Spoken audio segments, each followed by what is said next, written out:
Chinese apps ban, कई भारतीयों को झटका, हजारों हुए बेरोजगार, क्या कर रही सरकार? भारत और चीन के बीच बढ़ते विवाद को देखते हुए सरकार ने 59 चाइनीज ऐप्स को बैन कर दिया और देशवासियों ने सरकार के इस कदम की सराहना करते हुए सरकार का साथ भी दिया और बहिष्कार किया चाइनीज ऐप्स और चाइनीज सामान का। मगर इस बैन का एक पहलू और भी है जिसकी ओर ध्यान देना बहुत जरूरी है और वो पहलू है भारत में बढ़ती बेरोजगारी। हजारों लोग होंगे बेरोजगार। चाइनीज ऐप्स पर बैन लगने से जहां चाइना को झटका लगा, वहीं से भारत का वो वर्ग भी सदमे में है जिनके घर में पैसे इनसे आते थे। दरअसल बैन किए गए 59 ऐप्स में से कुछ ऐप्स में 10 से 12 लोग काम करते हैं, जबकि कुछ ऐप्स में 400 से 500 लोग काम करते हैं। ऐसे में इन सभी लोगों की नौकरी पर तलवार लटक रही है।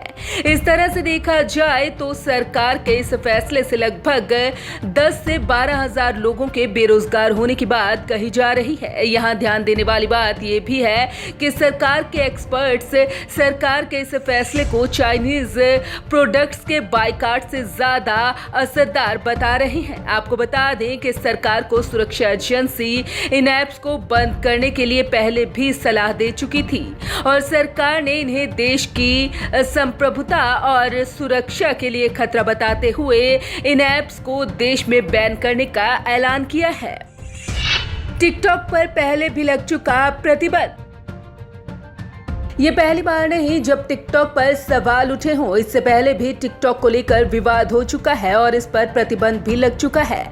दरअसल चीनी ऐप टिकटॉक पर फरवरी 2019 में कुछ राजनेताओं ने गंभीर सवाल उठाए थे। इन आपत्तियों के बाद मद्रास हाई कोर्ट ने इस पर प्रतिबंध लगा दिया था। हालांकि बाद में कोर्ट ने ये प्रतिबंध हटा दिया था। नवंबर 2017 में भी रक्षा मंत्रालय ने चीन के 42 विभिन्न ऐप्स पर देश की सुरक्षा के मद्देनजर कुछ सवाल उठाए थे। इनमें वीचैट और शेयर इट जैसे ऐप्स शामिल थे। हालांकि इसके बाद भी इन ऐप्स पर तब प्रतिबंध नहीं लगाया गया था। मौजूदा प्रतिबंधों को उस साइबर खतरे से जोड़कर देखा जा रहा है। क्या कर रही सरकार? यह भले ही चीनी हो, लेकिन इससे भारतीय लोगों का रोजगार भी चलता है। ज्यादातर ऐप के भारत में ऑफिस हैं और बड़ी संख्या में वहां लोगों को रोजगार मिलता है। ऐसे में जबकि कोरोना संकट काल में देश बेरोजगारी की समस्या से जूझ रहा है, तो वैसे में इन ऐप कंपनी से जुड़े लोगों की नौकरी पर भी संकट के बादल छा गए हैं। ऐसे में सवाल ये भी उठता है कि सरकार क्या कर रही है।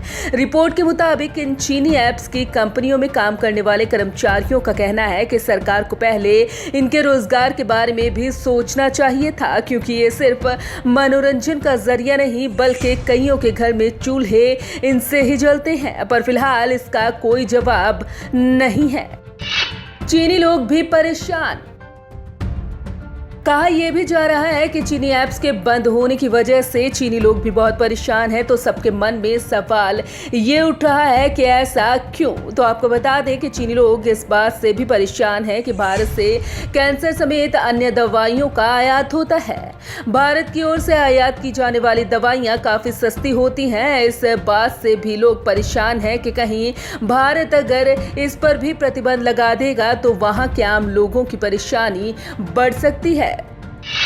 भारत में चीनी ऐप्स की लोकप्रियता। भारतीय युवाओं के बीच चीनी ऐप्स की लोकप्रियता काफी ज्यादा है और भारत दुनिया के उन सबसे शक्तिशाली देशों में से एक है जहां हर वर्ष गूगल प्ले स्टोर से सबसे ज्यादा ऐप्स डाउनलोड किए जाते हैं। भारत में 2018 में सबसे ज्यादा डाउनलोड किए जाने वाले ऐप्स में 44 चीन में ही बनाए गए थे। इनमें वीगो लाइट, यूसी ब्राउजर और लाइव चैट शामिल थे। दिसंबर 2017 में भारत में 8 सबसे ज्यादा प्रचलित चीनी ऐप्स टॉप 100 ऐप्स की लिस्ट में शामिल थे। एक जानकारी के मुताबिक अकेले टिकटॉक के 20 करोड़ से अधिक सक्रिय उपभोक्ता इस समय उपलब्ध हैं। इसी प्रकार हेलो ऐप के 4 करोड़ उपभोक्ता भारत में हैं। टिकटॉक के 1/3 उपभोक्ता अकेले भारत से हैं। कंपनी इस वर्ष भारत से 100 करोड़ रुपए के कारोबार का लक्ष्य रखकर आगे चल रही थी। पिछले साल उसने भारत से 20 करोड़ रुपए का शुद्ध लाभ कमाया था। अंतर्राष्ट्रीय स्तर पर भारत की तारीफ।